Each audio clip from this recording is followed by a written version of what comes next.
Hello students, नमस्कार। मैं हूं लेक्चरर हरी सिंह, जो कि रोज़ आपके पास में अप टू 10th क्लास तक इंग्लिश और हिंदी मीडियम की social science, history, geography, political science, economics, इनके वीडियो मैं आपको रोज़ भेज रहा हूं। और इंग्लिश 11th और 12th क्लास की इंग्लिश, इन दोनों के वीडियो मैं रोज़ भेज रहा हूँ और आप लोग देख रहे हैं। आप लोगों के कमेंट्स भी आ रहे हैं, गुड एक्सप्रेशन करके आप लोग बता भी रहे हो और आप बोलते हो कि हमें फ़ायदा हो रहा है इससे। तो ठीक है बच्चे, आप लोग ये वीडियो देखते रहना। आज एक वीडियो मैं 10th क्लास का सोशल साइंस का तो मैं पहले भेज चुका हूँ। आज सर्टेन केस ऑफ ब्रिटेन, ठीक है नहीं, वो एसएस का इंग्लिश मीडियम का भेज चुका हूँ। बाकी इंग्लिश मीडियम एसएस का भेज चुका हूँ मैं। इसका ये हिस्ट्री का वीडियो, उसको आप देख लेना। और एक वीडियो जो मैं भेज रहा हूँ अभी, कल संडे है, ये वीडियो मैं बना के भेज रहा हूँ आपके पेरेंट्स के लिए और आपके लिए, दोनों के लिए। क्योंकि अक्सर देखा गया है कि पेरेंट्स पहले तो बच्चे पर ध्यान देते नहीं हैं।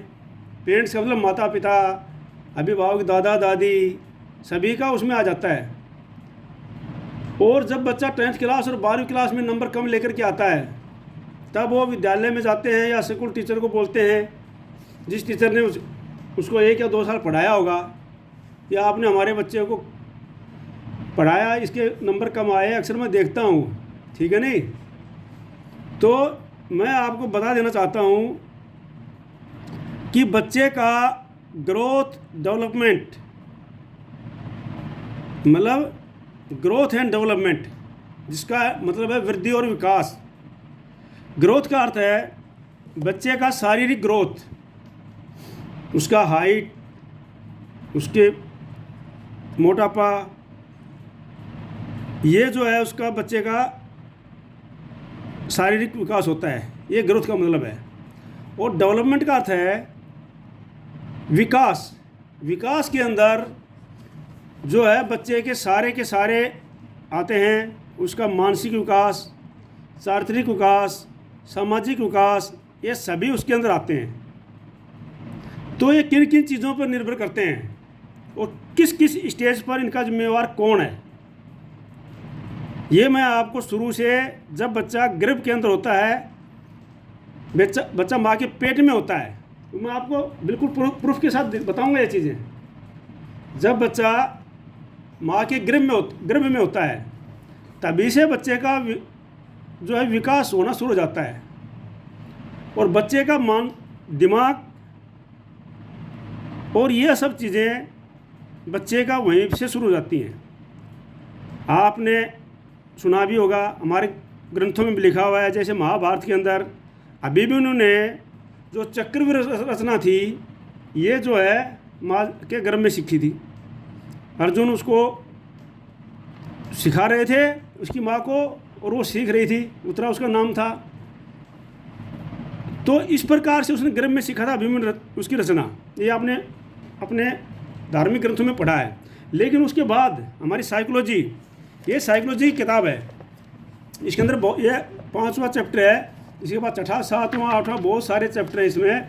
तो मैं इसको पूरी पढ़ चुका हूँ, मैं इसके आधार पर बता रहा हूँ।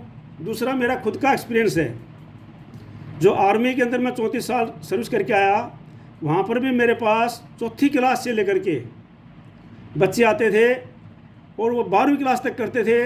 और उसके बाद जो बाहर से बच्चे भर्ती होकर के आते थे, वो वहाँ पर BA MA करते थे, और उसके बाद ऑफिसर्स थे, JCOs थे, जो मतलब बहुत सारा एक्सपीरियंस हमने वहाँ पर देखा। वहाँ से आने के बाद मेरे को 11 साल हो गए एजुकेशन में, जहाँ पर मैंने 4थी क्लास से लेकर के PhD MPhil तक के को जो टीचर्स थे उनको भी मैं पढ़ाया हूँ। अब आप सोचेंगे सर क्या आप PhD MPhil को कहाँ पढ़ा दिया, तो मैं आपको बता देता हूँ। मैं JNU जयपुर में MPhil कर रहा था और वहाँ से प्री PhD कोर्स कर रहा था।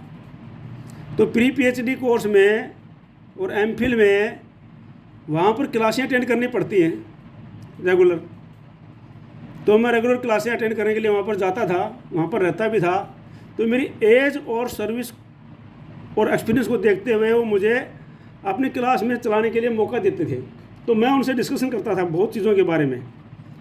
तो सारा एक्सपीरियंस मैं आपके आधार पर मैं आपसे बात कर रहा हूँ। और यहाँ पर तो आपको पता ही है, मैं 2 कॉलेज में BA MA वालों को पढ़ा चुका हूँ, 2 कॉलेज में, और गवर्नमेंट में भी प्राइवेट में भी। तो कहने का मतलब जो है उसी के आधार पर मैं आपको ये चीज़ें बता रहा हूँ। तो जब बच्चा गर्भ के अंदर होता है, मतलब माँ के पेट में होता है, तो उसको कहा जाता है गर्भकाल या गर्भावस्था, प्रीनेटल स्टेज। ये गर्भाधान से लेकर के बच्चे के जन्म तक की स्टेज है। अब इसमें कौन जिम्मेवार है? इसमें जिम्मेवार है उस बच्चे के माता पिता, मेन उसकी माँ का रोल है, और साथ में उसके परिवार के लोग। क्योंकि बच्चे को जैसा आप एनवायरनमेंट देंगे वैसा ही बच्चा जो है सीखेगा। तो गर्भ के अंदर ये देखा गया है, जो माताएं अपने गर्भ के दौरान जो धार्मिक प्रवृत्ति के ग्रंथों को पढ़ती हैं, पूजा पाठ करती हैं, अक्सर वो बच्चे धार्मिक मिलते हैं।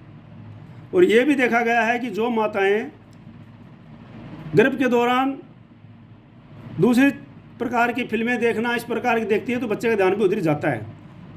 और ये तो बहुत से मेरे पास एग्जाम्पल है, मैं अभी किसी का नाम बताना नहीं चाहता हूँ, क्योंकि मेरा जो बातें करते हैं हम उनसे, महिलाओं से या टीचर से, तो इस प्रकार की चीज़ें निकल करके आती हैं, ठीक है नहीं। तो उसके दौरान एक माता पिता का बिल्कुल कर्तव्य है कि भाई गर्भ के दौरान उसकी माँ को अच्छी तरह से भोजन दिया जाए, तंदुरुस्त पौष्टिक आहार दिया जाए, और उसके अच्छे विचार रखे जाएं, और उसको धार्मिक प्रवृत्ति या अपने पढ़ने की अभ्यास डाला जाए, ताकि होने वाला शिशु अच्छे विचारों का बने, पढ़ने में रुचि ले और धार्मिक विचारों का बने। तो इसी प्रकार से गर्भ के अंदर, ये मैं आपको एग्जाम्पल के तौर पर दिखा रहा हूँ। देखो ये बुक के अंदर तो है, यही बुक के अंदर तो बहुत कुछ लिखा हुआ है, इसके अंदर तो सारा लिखा ही हुआ है।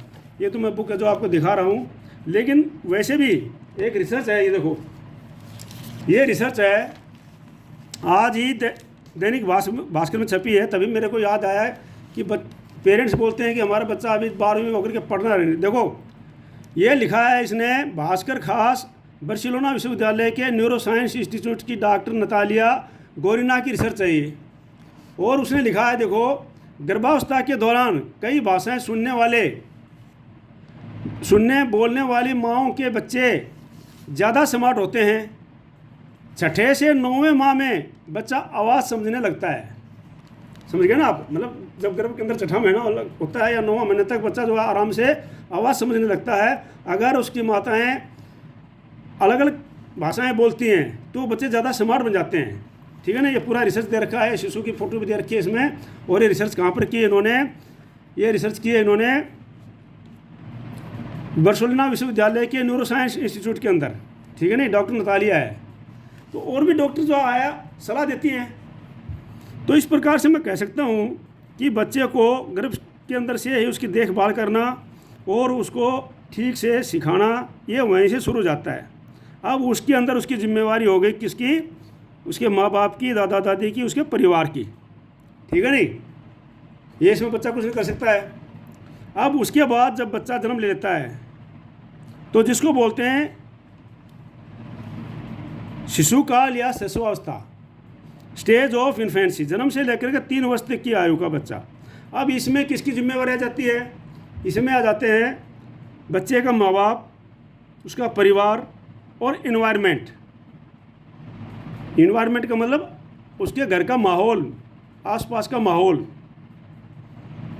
ठीक है नहीं।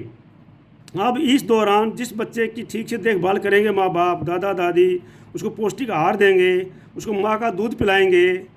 बहुत से महिलाएं ऐसी होती हैं कि बच्चे को, चाहे वो सर्विस वाली हो, चाहे किसी भी कोई भी कारण हो, बच्चे को अपना दूध नहीं पिलाती हैं। जब बच्चे को अपना दूध नहीं पिलाती हैं और ऊपर का दूध पिलाती हैं तो उससे भी बच्चे के उसमें फ़र्क पड़ता है। क्योंकि डॉक्टर भी बताते हैं कि बच्चे को हमेशा जो है अपना दूध पिलाना चाहिए, माँ का दूध पिलाना चाहिए, ठीक है नहीं। तो इस प्रकार से जन्म से 3 वर्ष तक जो बच्चा है वो सीखता है, और कैसे सीखता है, वो देख देख करके सीखता है। मेरे माता पिता क्या कर रहे हैं, दादा दादी क्या कर रहे हैं, ये सब क्या कर रहे हैं, तो ये सब कर करके वो बच्चा जो है सीखता है। तो इस प्रकार से जो है उस बच्चे का शारीरिक विकास होता है, ठीक है कि नहीं। तो इन चीज़ों के ऊपर और भी चीज़ें निर्भर हैं। वो चीज़ें कौन सी हैं? जो हमारा वंशानुक्रम, ठीक है नहीं, हेरिटेज जो हमारा होता है कि भाई वंश के आधार पर है। तो ये बोलते हैं, इस बुक में लिखा हुआ है क्लियर कि भाई माँ बाप के गुण कुछ परसेंट गुण, मतलब 1/16% जो है वो गुण जो है उसके माँ बाप के, उसके हेरिटेज के रूप में, उसके वंश के आधार पर उसको मिलते हैं, ठीक है। तो ये चीज़ें भी उस पर निर्भर करती हैं। तो इसका कहने का तात्पर्य है कि भाई माँ बाप को भी समझना चाहिए कि बच्चे को जन्म देने से पूर्व किस प्रकार से उनको रहना है और किस प्रकार से उनको देखभाल करनी है, अपने को बनाना है। क्योंकि जब माँ बाप के वंशानुक्रम गुण जाएंगे, अगर माँ बाप जो है नशा करेंगे तो हो सकता है वो गुण उस बच्चे में भी चले जाएं, ठीक है नहीं। तो वो भी उसको ध्यान देना चाहिए। उसके अनुसार से ये सारा इस बुक में लिखा हुआ है, लेकिन वो कुछ कम होते हैं। उसके बाद जो है जैसे जैसे बच्चे का शारीरिक विकास होता है, मानसिक विकास होता है, जैसे उसको एनवायरनमेंट मिलता है, जैसे उसको अध्यापक मिलते हैं, जैसे उसको माँ बाप परिवार मिलता है, उसको सुख सुविधाएँ मिलती हैं, उसके अनुसार उसको ये चीज़ों का आगे महत्व कम होने लग जाता है। तो ये वंशानुक्रम का जो मैं आपको बता रहा था, देखो ये है वंशानुक्रम में कि भाई ये बोलता है कि संयुक्त कोष जो है गुणसूत्रों के साथ इनमें 23 जोड़े होते हैं, जिनके आधार पर माता पिता के बराबर होते हैं और उनको जीन्स कहते हैं। और उनको किस प्रकार से जो है ये इसमें दिखाया गया है बुक में कि किस प्रकार से माता पिता के बोलता है पिता के द्वारा 23 तथा माता के द्वारा प्रदत्त 23, इस तरह कुल 46 गुणसूत्र ये बालक की अनुवांशिकता के धरोहर हैं, जो उसकी अनुवांशिकता होता है। चलो ये तो बात हो गई वंशानुक्रम की। इसके लिए तो कोई कुछ नहीं कर सकता है कि भाई जैसा अपना अपना वंश होगा तो वो उसके ऊपर कुछ ना कुछ असर आता है। लेकिन उसको जो है आगे, जैसे पहले बोलते थे कि भाई लीडर जो है पैदा होते हैं, लेकिन ऐसा नहीं है। ये साइकोलॉजी ने सिद्ध कर दिया है कि आगे चल करके बच्चों को सुधार किया जा सकता है और उनको डेवलपमेंट किया जा सकता है। तो ये तो थी आपकी शिशुकाल से शिशुअवस्था तक। आप देख लेना, आप प्रैक्टिकल करके देख लेना, मैंने प्रैक्टिकल किया हूँ। 1-2 साल का बच्चे को मैं जो है कुछ चीज़ें ला करके दी और उसको मैंने दिखा करके वही चीज़ जो खाने की चीज़ें हैं, टॉफ़ी वगैरह, उसको दिखा करके उसके सामने मैंने कुछ ऊंचाई पर रख दी। अब 1-2 दिन के बाद में उस बच्चे ने देखा है कि मेरे खाने की चीज़ें यहाँ पर रखी हुई हैं। तो उस बच्चे ने क्या, फर्श के ऊपर डाइनिंग चेयर को खिसका करके ले गया वो 2 साल का बच्चा, और उस चेयर के ऊपर चढ़ करके अपनी चीज़ें उतार ली। तो कहने का मतलब है 2 साल तक जो बच्चा है वो जो है अपना देख देख करके सीखता है, ठीक है नहीं, सीखता ज़रूर है वो। तो ये शिशुकाल की अवस्था जो है, इसके बाद आती है आपको बाल्यकाल और बाल्यावस्था। ये 4थे वर्ष से लेकर के 12 वर्ष तक होती है। इसके अंदर रिस्पॉन्सिबिलिटी बन जाती है माँ बाप की, दादा दादी की, आप समस्त परिवार की, विद्यालय की और अध्यापकों की। अगर उसको अच्छा विकास मिलेगा, अच्छा खाने के लिए उसको भोजन मिलेगा, अच्छा उसको दिमाग होगा और अच्छे उसको वातावरण में पढ़ाया जाएगा, अच्छे उसको अध्यापक गाइड करेंगे, तो वो बच्चा शुरू से ही अच्छा पढ़ना शुरू कर देगा। और मैं आपको, माँ बाप को, सभी पेरेंट्स को बताना चाहता हूँ कि सबसे बड़ा इन्वेस्टमेंट, माँ बाप इन्वेस्टमेंट करते हैं कहीं कहीं, लेकिन मैं तो ये बोलता हूँ अगर आपके पास कम से कम पैसे भी हैं तो सबसे बड़ा इन्वेस्टमेंट है आपके बच्चे की एजुकेशन और उसके हेल्थ का। जितना भी ज़्यादा इन्वेस्टमेंट आप अपने बच्चे की हेल्थ और एजुकेशन पर करेंगे, वो सारा का सारा पैसा आपको हज़ारों गुना, कई गुना वही बच्चा आपको बाद में देगा। अगर उसी पैसे को आप बैंक में डाल देंगे, ज़मीन लेकर के डाल देंगे, तो उतना ज़्यादा नहीं बढ़ेगा जितना कि आप अपने बच्चे के ऊपर खर्च कर देंगे हेल्थ और इन्वेस्टमेंट के ऊपर। आपने देखा होगा जापान जैसे कंट्री, जिनके ऊपर कितनी बार वहाँ पर जो परमाणु अटैक भी हो चुका है और कई पर जो है प्राकृतिक आपदाएं भी आ जाती हैं, लेकिन फिर भी वो बहुत डेवलप कर जाते हैं। क्यों करते हैं? क्योंकि उन्होंने जो पैसा किया हुआ है, जापान ने अपने ह्यूमन डेवलपमेंट के ऊपर किया हुआ है। ह्यूमन डेवलप मतलब मानव के विकास के ऊपर करते हैं, वो मानव की हेल्थ और एजुकेशन के ऊपर करते हैं, उनके विकास के ऊपर करते हैं, उनके रिसर्च के ऊपर, उनको अच्छा खाना पीना देने के लिए, उनको अच्छी पढ़ाई करने के लिए, और तभी वो देश जो है उतना डेवलपमेंट करते हैं। तो इसी प्रकार से जो ये बाल्यावस्था है, 6 साल चौथे वर्ष से लेकर के 12 वर्ष तक की अवस्था जो है, इसके अंदर बच्चे को बिल्कुल ही अच्छे माहौल में रखना चाहिए। पारिवारिक माहौल, वातावरण बिल्कुल अच्छा मिले, उसको ठीक से अच्छा खाने पीने के लिए मिले। विद्यालय में डालते हैं, वहाँ पर भी आपका फर्ज बनता है ध्यान रखना कि बच्चा कितना पढ़ रहा है। जब आप 12वीं क्लास करने के बाद में जब बच्चा कम नंबर लाता है, तब तो आप ज़रूर टीचर के पास जाते हैं, लेकिन पहले टीचर के पास जाकर के पूछते भी नहीं हैं कि हमारे बच्चा क्या पढ़ रहा है, क्या नहीं पढ़ रहा है। घर में आकर के उसका होमवर्क भी नहीं देखते हैं कि बच्चे को क्या होमवर्क दिया गया है, बच्चे ने होमवर्क किया है कि नहीं किया है, बच्चे के यूनिट टेस्ट के अंदर कितने नंबर आए हैं, वो भी आप नहीं देखते हैं। तो इसलिए मैं आपको बताना चाहता हूँ कि आप जो है शुरू से बच्चे के ऊपर उस तरफ ध्यान दें, ठीक है नहीं। और इस वीडियो को पूरा देखना, देखने के बाद इसको आप सब्सक्राइब कर लेना, क्योंकि मैं डेली हर एक वीडियो भेज रहा हूँ सोशल साइंस के ऊपर, SST के ऊपर, उसके बाद में geography, political science, economics, Hindi medium, English medium, और इंग्लिश 11वीं और 12वीं, ग्रामर और लिटरेचर सारा मैं भेज रहा हूँ। तो मेरा भेजने का मतलब ये नहीं है, इसमें कोई पैसा नहीं लगता, ये फ्री है। ये छुट्टियों के दौरान मैं भेज रहा हूँ, बाद में भेजता रहूँगा ताकि बच्चे जो काम करते रहें। तो आप इसको सब्सक्राइब करना और ज़्यादा से ज़्यादा इसको शेयर भी करना। तो मैं आपको बताता हूँ कि जब बच्चा विद्यालय में जाता है, तो तब से लेकर के जब तक बच्चा 12 वर्ष का नहीं हो जाता है, तब तक जो है उसको कहते हैं बाल्यावस्था। तो इसके दौरान बच्चे को जो है सही उसके ध्यान देना, सही उसकी पढ़ाई पे ध्यान देना, सही विद्यालय के अंदर ध्यान देना, और सही बातें सिखाना, सही उसकी ग्रोथ करना, सही से उसको खाने पीने की चीज़ें देना, सही ढंग से उसको वस्त्र पोशाक पहनने के लिए देना। क्योंकि अगर आप जो है बच्चे को ठीक से कपड़े नहीं ला के देंगे, तो बच्चा जो है विद्यालय में जाकर अपने आप को हीन समझना लगेगा। ड्रेस ठीक से नहीं देंगे उसको, सही से उसके ऊपर इन्वेस्टमेंट नहीं करेंगे, सही से उसको खिलाएंगे पिलाएंगे नहीं, तो उसका जो डेवलपमेंट है, जो ग्रोथ है, वो रुक जाएगी। तो बिल्कुल माँ बाप और सब विद्यालय का उनका जिम्मेवारी बन जाती है। सबसे बड़ी बात यह है कि बच्चे को हम बोलते तो हैं कि बच्चे ये मत करो, वो मत करो, और खुद करते हैं, तो ये सबसे बड़ी कमी है।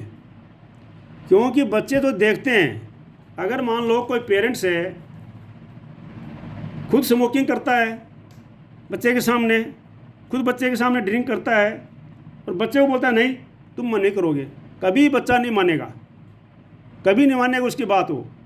क्योंकि वो देख रहा है जब मेरे माँ बाप कर रहे हैं, मेरे चाचा चाची कर रहे हैं, ताऊ कर रहे हैं, तो इसमें कुछ ना कुछ अच्छा है, और मेरे को बोलते हैं, मना करते हैं। तो इसलिए सबसे पहले क्या है, अपने आप को सुधारना पड़ेगा उसके लिए बच्चों के सामने, ठीक है नहीं। इसी प्रकार से अध्यापक, अगर अध्यापक कोई स्मोकिंग करता है और बच्चों को बोलता है तुम स्मोकिंग मत करो, अध्यापक की बात नहीं मानेंगे। मैं आपको पीछे एक इसकी बताता हूँ। एक और थी, वो एक ऋषि के पास गई,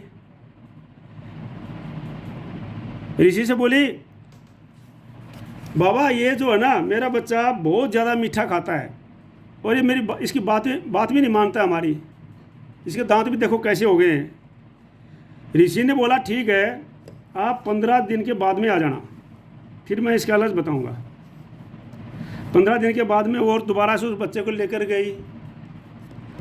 वो ऋषि बोला बच्चे देखो ज़्यादा मीठा खाने से ये खराबी होती है, आपके दांत खराब हो जाएंगे, आपका ये हो जाएगा, इसको ज़्यादा मीठा मत खाया करो, आप कम कर दो इसको। और उसको समझा करके उसको भेज दिया। अब वो औरत बोली, महाराज जी ये बात तो आप 15 दिन पहले भी बोल सकते थे, आज जो बोल रहे हो आपने 15 दिन का टाइम मुझे क्यों दिया? तो महाराज ने बोला 15 दिन से पहले तो मैं खुद ही मीठा खाता था, अब मैंने उसको मीठे को छोड़ दिया खाना। जब मैं खुद कर रहा हूँ तो बच्चे को कैसे समझाऊँ? तो इसीलिए मैं अध्यापकों को और पेरेंट्स को सलाह देता हूँ कि बच्चों के सामने ऐसी कोई क्रियाएं, ऐसे कोई एक्ट ना करें जिससे कि आप बच्चों से अपेक्षा नहीं करते हैं, मतलब नहीं चाहते हैं कि बच्चे इसमें करें, तो इस प्रकार की क्रियाएं आप न करें, तो फिर जो है बच्चा आपकी बात मानेगा। और अगर उस प्रकार की क्रियाएं आप करेंगे तो बच्चा आपकी बात बिल्कुल भी नहीं मानेगा। तो दूसरी चीज़ ये है, बाल्यावस्था के अंदर बच्चे को बहुत ध्यान से, तब आप बाल्यावस्था के अंदर बच्चे को ध्यान नहीं देंगे तो उसके बाद जो है किशोरावस्था में जब बच्चा पहुंच जाएगा तो उस समय तो वो बिल्कुल भी आपकी बातें नहीं मानेगा और वो बिल्कुल भी समझेगा नहीं। तो इस प्रकार से मैं पेरेंट्स को, माता पिता को, सबको ये सलाह देता हूँ, टीचर्स को, कि भाई इस एज के अंदर बच्चों के ऊपर बहुत ध्यान देने वाली ज़रूरतें हैं और बच्चों पर ज़्यादा से ज़्यादा ध्यान दिया जाए। अब उसके बाद आती है किशोरावस्था, एडोलसेंस। ये जो अवस्था है ये है 12 साल से ऊपर जो है 13 साल से लेकर तकरीबन 19 साल तक की अवस्था है। इसके अंदर जो है बच्चे के अंदर बहुत बड़े स्वयं जो है उसमें शरीर में उत्पत्ति होने लग जाती है, ठीक है नहीं। और उस समय जो बच्चा है उसको सबसे ज़रूरी चीज़ है माँ बाप को और अध्यापकों को उस समय बच्चे को बहुत ही ध्यान से देखना और बच्चे पर नज़र रखना, क्योंकि 13 साल से लेकर के 19 साल के बीच में जो बच्चा जैसी आदत डाल ली उसके बाद वो आदत उसकी सुधरने वाली नहीं है। अगर 13 साल से 19 साल तक बच्चा ठीक से पढ़ गया और ठीक से वो संभल गया तो उसके बाद जो है वो सारे के सारे गुण उसमें रहेंगे और आगे जा कर के बच्चा जो है बिल्कुल समझ जाएगा। क्योंकि ये अवस्था होती है अक्सर 11वीं 12वीं से ऊपर, ठीक है नहीं। बच्चा 11वीं 12वीं में चला जाता है, मतलब 7वीं 8वीं 9वीं तक शुरू हो जाता है, उसके बाद 11वीं 12वीं तक आ जाती है अवस्था। 11वीं 12वीं या BA फर्स्ट तक ये अवस्था कंप्लीट हो जाती है। उसके दौरान बहुत ही ध्यान देने वाली बातें होती हैं टीचर्स को भी, क्योंकि ये मेरा प्रैक्टिकल एक्सपीरियंस है कि खासकर 11वीं 12वीं में जब बच्चे जाते हैं तो एक दूसरे के प्रति अट्रैक्शन, उनकी भावना बढ़ने शुरू हो जाती है विपरीत लिंग के प्रति। जैसे लड़का है उसका अट्रैक्शन लड़की के प्रति होना शुरू हो जाएगा, लड़की है उसका अट्रैक्शन लड़के के प्रति होना शुरू हो जाएगा, और वहीं से जो जा कर के ये चीज़ें आगे बिगड़ती हैं। तो अगर इस, क्योंकि ये बहुत जो है एज है, स्टेज है, एक अपने आप में बहुत ही डेंजरस स्टेज है।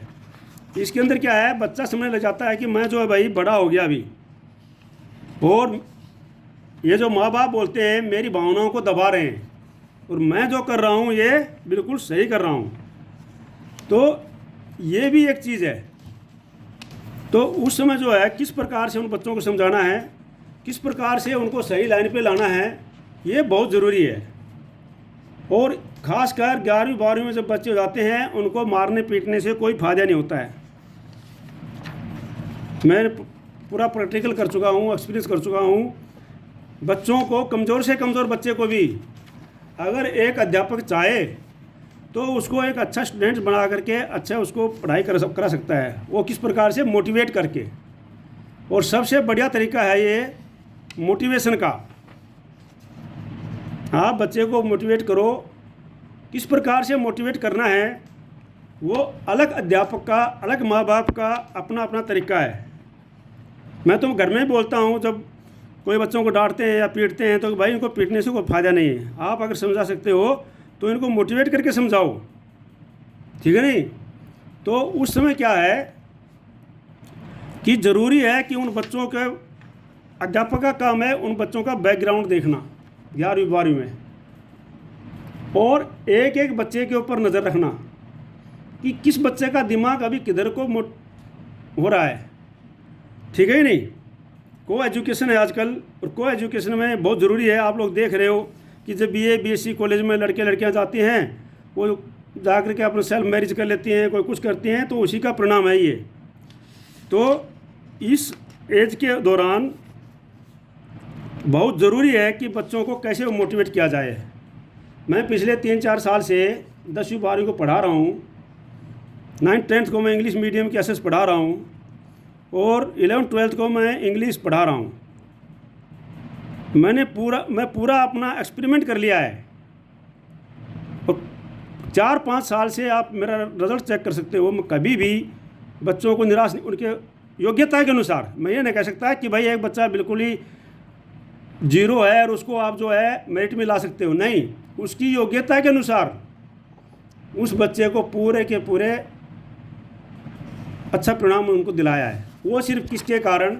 मोटिवेट के कारण। अब मोटिवेट के टीचर के अपने अपने तरीके हैं। मैं तो क्या करता हूँ, मैं तो बच्चों को मोटिवेट करने के लिए उनसे कंपटीशन रख देता हूँ कि भाई इस टेस्ट में जो बच्चा टॉपर होगा उसको ये इनाम मिलेगा, जो सेकंड होगा उसको ये इनाम मिलेगा। अगले टेस्ट में जो है, मुझे पता है वो टॉपर बच्चे जो टॉपर है वो हमेशा टॉपर ही आएंगे। अब नीचे वाले बच्चे कैसे ऊपर चढ़ेंगे? तो उसके लिए आप बच्चों का 3 ग्रुप बना सकते हो। भाई एक मीडियम बच्चे, उनमें कंपटीशन रख दो कि भाई इन बच्चों के अंदर जो बच्चे पहले टेस्ट में नंबर लिए हैं उनमें से मीडियम और दूसरे बच्चे छांट लो। एक जो मीडियम बच्चे हैं, एक जो बिल्कुल कमज़ोर बच्चे हैं, उनमें आपस में कंपटीशन रख दो कि भाई इनमें से जो है बच्चा टॉपर नंबर लेगा उसको एक प्राइज़ मिलेगी। कुछ भी रख दो आप वहाँ पर, बच्चे को जो है चाहे आप पेंसिल ही दो, बच्चा खुश हो जाता है, वो पढ़ के आएगा। दूसरा ग्रुप हो गया मीडियम का, तीसरा हो गया टॉपर का। तो उनमें अपने आप स्टडी हो जाएगी, अपने आप तैयारी करेंगे वो। इस प्रकार से जो है बच्चे के साथ में फिर बच्चों के साथ में अध्यापक को भी मैं तो ये बोलता हूँ, जो अध्यापक पेशे में आ गए हैं वो अपने आप को बच्चों के साथ में बच्चा ही समझना पड़ेगा। मैं तो जब 10वीं क्लास के बच्चों को SST पढ़ा रहा हूँ तो मैं 10वीं क्लास के जैसा बन जाता हूँ। जब 9th वालों को पढ़ा रहा हूँ तो उनके जैसा बन जाता हूँ। जब 12वीं को इंग्लिश पढ़ा रहा हूँ तो उनके जैसा बन जाता हूँ। जब कॉलेज में क्लासें लेता हूँ BA MA की तो मैं उनके जैसा बन जाता हूँ, उनकी जैसी बातें करने लग जाता हूँ, और बच्चे बड़ा अच्छा जो है रिस्पॉन्स देते हैं। तो कहने का तात्पर्य ये है कि भाई बच्चों को जो है उसकी स्टेज के अनुसार उसी समय उसको जो है वो उसके विकास करने के लिए उसको उत्पन्न देना चाहिए, जो उसको उद्दीपन देना चाहिए। उद्दीपन मतलब जो है उसके लिए मोटिवेट करना चाहिए ताकि उसका विकास हो। ठीक है, 1 साल के अंदर कुछ नहीं होता है। आप सोचेंगे कि भाई खाली 12वीं क्लास में पहुंच गए बच्चे और तब जो है हम इसको ध्यान देंगे, उस समय कुछ नहीं होगा। और उसके लिए विकास के लिए ये देखो सारी की सारी चीज़ें होना चाहिए। बच्चे का आध्यात्मिक विकास होना चाहिए, वो भी बच्चे को बताना है। धार्मिक ग्रंथों के बारे में, हमारे जो रीति रिवाज हैं उनके बारे में, वो माँ बाप का भी फर्ज है और स्कूल अध्यापकों का भी फर्ज है। धार्मिक आध्यात्मिक विकास, फिर था चारित्रिक विकास। चारित्रिक विकास बहुत ज़रूरी है, और ये जो है परिवार से लेकर के विद्यालय तक। अन्यथा तो फिर ऐसे केस होंगे कि 11वीं 12वीं के बाद में जो बच्चे जो है ना अपना उनका चरित्रहीनता हो जाएगी। तो उस पर बहुत ध्यान देना है, उस पर आपने देखना है। ठीक है नहीं, अगर कोई बच्चा गलत कर रहा है तो उसके माँ बाप को बता सकते हो कि आपका बच्चा जो है अभी गलत रास्ते पे जा रहा है, इस पर बिल्कुल नज़र रखने की ज़रूरत है, विशेषकर 11वीं 12वीं के बाद। ठीक है, तो चारित्रिक विकास भी ज़रूरी है, आध्यात्मिक विकास भी ज़रूरत है, मानसिक विकास भी ज़रूरत है। मानसिक विकास उसका किस प्रकार के किया जाए, वो भी उसके लिए जो अच्छे से मानसिक जो है उसकी क्रियाकलापें करनी पड़ती हैं उसके। ठीक है नहीं, उसके बाद किशोरावस्था में सामाजिक विकास की भी आवश्यकता पड़ती है। ये भी जो किशोरावस्था में ज़रूर है कि बच्चे को जो है समाज से भी लिंक कराना है। अगर आपने खाली उसको पढ़ाई पर रखा और सामाजिक विकास नहीं दिया और समाज से कोई किसी प्रकार का उसका लेना देना नहीं है, तो ऐसे ही होगा। जब बच्चा बड़ा होकर के पढ़ लिख जाएगा और उसकी शादी हो जाएगी तो वो अपने बच्चों को लेकर के चला जाएगा और उसको समाज से कोई मतलब नहीं रहेगा। ठीक है नहीं, तो वो भी बहुत ज़रूरी है। जहाँ पर आप बच्चे का विकास नहीं करोगे, सोशल डेवलपमेंट, वहीं पर बच्चे के अंदर कमी आ जाएगी। ठीक है नहीं, तो सामाजिक विकास भी ज़रूरी है और मानसिक विकास भी ज़रूरी है, चारित्रिक विकास भी ज़रूरी है। तो इस प्रकार से सारे के सारे डेवलपमेंट विकास ये जो है गर्भावस्था से लेकर के और किशोरावस्था तक बच्चे के ऊपर बहुत ही ध्यान देने वाली बातें होती हैं और इसमें सबका योगदान होना चाहिए। ये नहीं कि खाली अध्यापक स्कूल में भेज दिया, माँ बाप की जिम्मेवारी ख़त्म हो गई और उसके बाद बच्चा आए पढ़े ना पढ़े, जब बच्चे का नंबर कम आएंगे तो स्कूल में जाके मास्टर जी को पूछ लेंगे। तो ये सही बात नहीं है। इसलिए मैंने आपको हर एक अवस्था वाइज सारे सबकी जिम्मेवारी, बौद्धिक विकास, मानसिक विकास, सब के बारे में मैंने आपको बताया है कि बच्चे का होने के लिए उसको बोलते हैं सर्वांगीण विकास। तो तभी बच्चा जो एक अच्छा नागरिक बनेगा, अच्छा पढ़ा लिखा शिक्षित व्यक्ति बनेगा। तो इसलिए ये स्टूडेंट्स, मैं आपको सलाह देता हूँ कि इस वीडियो को अपने पेरेंट्स को भी सुनाना, ताकि उनकी भी जिम्मेवारी बने आपके प्रति ध्यान देने के लिए। और मैं उनको फिर बोलता हूँ, अगर आपके पास में जितना हो सके बच्चे के हेल्थ के ऊपर और एजुकेशन के ऊपर, उसकी शिक्षा के ऊपर, उसके मानसिक विकास के ऊपर, सामाजिक विकास के ऊपर, बौद्धिक विकास के ऊपर, चारित्रिक विकास के ऊपर आप जितना ज़्यादा खर्च करेंगे वो हजारों करोड़ों गुना आपको वापस मिलेगा। ठीक है नहीं? तो पढ़ाई में मैं हमेशा प्रेयर में भी बोलता हूँ कि भाई बच्चे पढ़ाई में लोभ बिल्कुल नहीं करना चाहिए। पढ़ाई के लिए अगर आपको बुक लेके आनी है तो लेके ही आनी है। वो बुक आप, कई बच्चे देखता हूँ मैं बिना बुक के घूमते रहते हैं, मांग मांग करके बुक पढ़ते रहते हैं। वैसे तो इतना पैसा खर्च कर देंगे, वो कैंटीन में जा करके 50 रुपया खर्च कर देंगे। अगर किसी दिन नहीं लेके आए तो मेरे जैसे टीचर से मांग के ले जाएंगे, लेकिन बुक नहीं खरीदेंगे। तो इसलिए अध्यापक का ये माता पिता की भी जिम्मेवारी बन जाती है, पेरेंट्स की भी जिम्मेवारी बन जाती है कि वो चेक करें हमारे बच्चे के पास कितनी बुक हैं कि नहीं है, और बच्चा बुक लेकर के विद्यालय में जा रहा है कि नहीं जा रहा है। क्योंकि टीचर के पास में 40 मिनट का पीरियड आता है। अब 40 मिनट में वो एक एक बच्चे को बुक चेक करने लगेगा तो उसका 10 मिनट तो वैसे नुकसान हो जाएगा। हालांकि मैं नज़र रखता हूँ जब मैं पढ़ा रहा होता हूँ, क्योंकि SST इंग्लिश मीडियम हो चाहे हिंदी मीडियम हो, दूसरा बात है इंग्लिश, ये तो बुक के बिना पढ़ाई नहीं जा सकती। तो जब मैं पढ़ा रहा होता हूँ, एक्सप्लेन कर रहा होता हूँ, मैं देख लेता हूँ किस बच्चे के पास बुक है किसके पास नहीं है। लेकिन उनको फिर खड़ा करने में, टाइम वेस्ट करने में फिर बहुत होता है। तो इसलिए माँ बाप का भी जिम्मेवारी बन जाती है, पेरेंट्स की भी जिम्मेवारी बन जाती है। तो मैं इसलिए आप सबको सलाह देता हूँ कि बच्चे का गर्भावस्था के दौरान से ही आप बच्चे को अच्छी तरह ध्यान रखने की ज़रूरत है। ठीक है नहीं? और पूरा विकास करने की ज़रूरत है। जय हिंद, जय भारत। इसको वीडियो को जो है आप सब्सक्राइब कर लेना। मैं हमेशा डेली अभी जो है छुट्टियों के बाद में भी 10th क्लास के नीचे से भी सारे Hindi, English, political science, history, geography सारे टॉपिक मैं भेजूँगा। आप ये ना सोचना है कि सर ऐसे बोल रहे हैं, क्योंकि मैंने जो हिंदी में भी MA कर रखी है, पॉलिटिकल साइंस में भी कर रखी है, एजुकेशन में भी कर रखी है और उसके बाद में इंग्लिश में भी कर रखी है, और मैं पढ़ा भी रहा हूँ कई सालों से कॉलेज में, BEd में। मेरे को जो मिलता है पढ़ा देता हूँ, पैसे से मतलब नहीं है मुझे तो पढ़ाने के लिए क्लास चाहिए और उन्हीं क्लासों में मैं पढ़ा रहा हूँ। ठीक है नहीं? तो इसलिए मैं अपने उसके आधार पर बोल रहा हूँ। आप लोग इस वीडियो को देखना और इसको सब्सक्राइब करना, ताकि दूसरे को भी मौका मिल जाए, और अपने साथियों के पास शेयर करना। डेली मैं कोई भी मोटिवेशन वीडियो बना के भेजूँगा। कभी जो है आपके ये तो डेली आपके जो लेसन तो डेली भेजूँगा मैं, SST के, इंग्लिश के, इनको, और इनको पढ़ते रहना है और मेरे को कमेंट करना है। जय हिंद, जय भारत।